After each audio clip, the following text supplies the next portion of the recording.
Step 2 is about making your plan. You can make your plan of how you want to lead your life and the support you need to do that. This is very different from the old system in which most people wouldn't have much say in planning their own support. The care manager would have done everything. But now, with self-directed support, you can make your plan on your own or with a friend or a relative, or you can get the help of a paid professional if you'd prefer. So once we were given the resource allocation, how much money we were going to spend, we looked at how would we actually spend that money. So Joseph has a circle of support where people help us to think about how best to spend that money and how best to get him alive, and have lots of open discussion about that. So the people on the circle are people who love and care about him, maybe some people who are paid to be in his life as well, and just really had some goals and vision of where we were actually moving on to. So a lot of the stuff in the early days was just about him getting a life, evenings, weekends, school holidays. But the plan has really happened in a lot quicker way than we probably planned. So he's gone from being able to go on holiday to Florida, to be able to go on to college, to be able to go on and do some voluntary work, to now actually getting the keys to his own house. Once you then have an idea of how much money you've got for that whole year, you then have something called a support plan, which is, again, very, very different, because the first questions it asks you is, what is the most important thing in your life? I've never been asked that before. And if you ask me what is the most important thing in my life, it's not how many times I go to the toilet or what I have to eat or what clothes I wear, although, yes, they are important. But the most important thing in my life is my husband and my son and keeping out of hospital.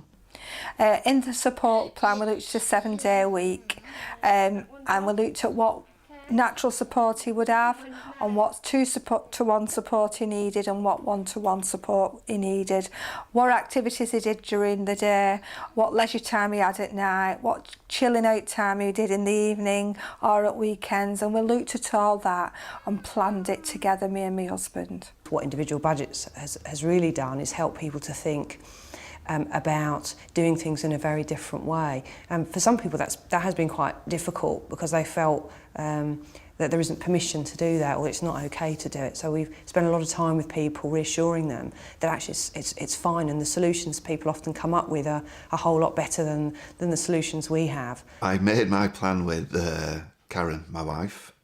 We looked at the things that were important, the things we needed to continue to do, any new things we needed to look at.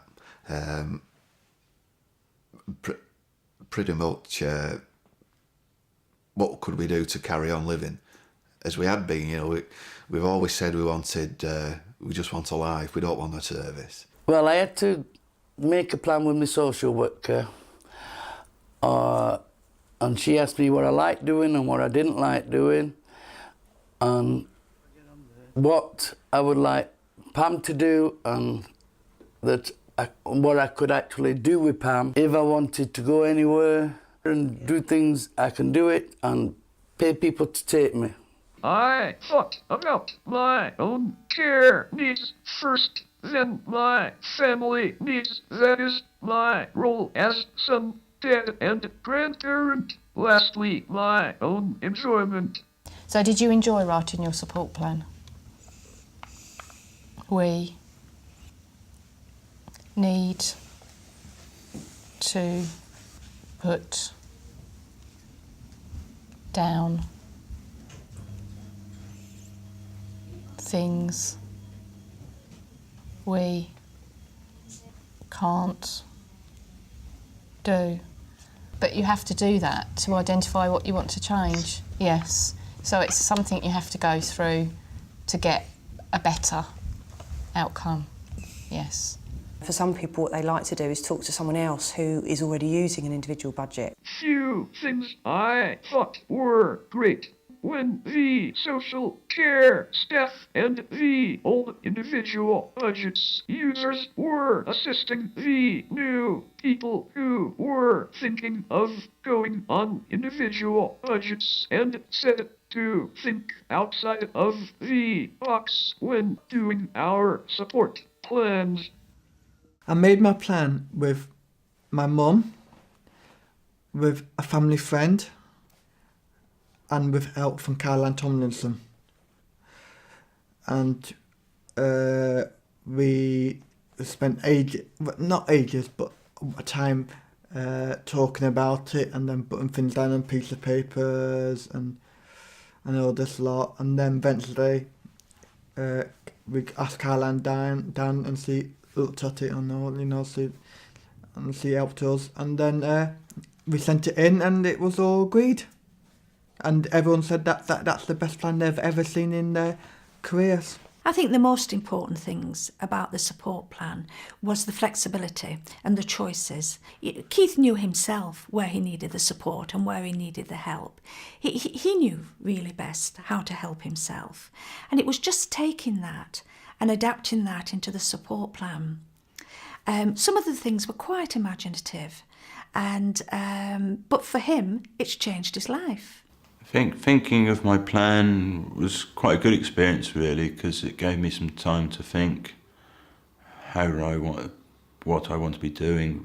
People do start thinking about how their whole life is going to work. So they start thinking about the possibilities. And I think in George's case, he was thinking in terms of actually having a holiday. And so while he was actually writing his support plan, he could just do it. I phoned up my friend, Abraham, who was actually in the process of booking a holiday. I'd recently told him that I was being allocated some money for a holiday, and he said, "Would you like to go?" And I said, "Well, yes, that'd be nice, you know, but I won't